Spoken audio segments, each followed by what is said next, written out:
Hello বন্ধুরা, welcome to my another mini blog. তো দেখো, সকাল সকাল আমি, বাবা আর মা বেরিয়ে পড়েছি। আর তোমরা কি এই জায়গাটা চিনতে পারছো?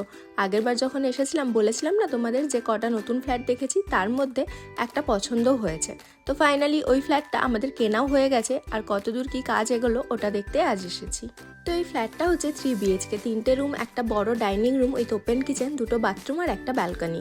আর ফ্ল্যাটটা কিন্তু বেশ খোলামেলা, একদম মনের মতো হয়েছে। লাস্ট টাইম যখন এসেছিলাম কাজ সবে শুরু হয়েছিল, এখন তো অনেকটাই কাজ হয়ে গেছে। বলছে তো আগস্টে দিয়ে দেবে, কিন্তু আগস্টে কোনো মতেই সম্ভব না, সেটা আমরাও জানি। কারণ কিচেন, ওয়ার্ড্রপ, ফল সিলিং, এই বড় বড় অনেক কটা কাজই বাকি আছে। তো ভাইয়ের বিয়ে তো নভেম্বরে, আশা করছি তার আগে আমরা ফ্ল্যাটটা পেয়ে যাব। আর তখন কমপ্লিট হয়ে যাওয়ার পর আরেকবার পুরো ফ্ল্যাটটা ঘুরিয়ে দেখাবো তোমাদের। আর এখন আমরা আসানসোলের যে ফ্ল্যাটটায় আছি ওটা একদম রোডের ওপরে। এটা একটুখানি ভেতরে ঢুকতে হয়, তবে বেশ অনেকটা খোলামেলা আর বেশি করে স্পেসও রয়েছে। তো তোমাদের কেমন লাগলো আমাদের নতুন ফ্ল্যাট কমেন্ট করে জানিও।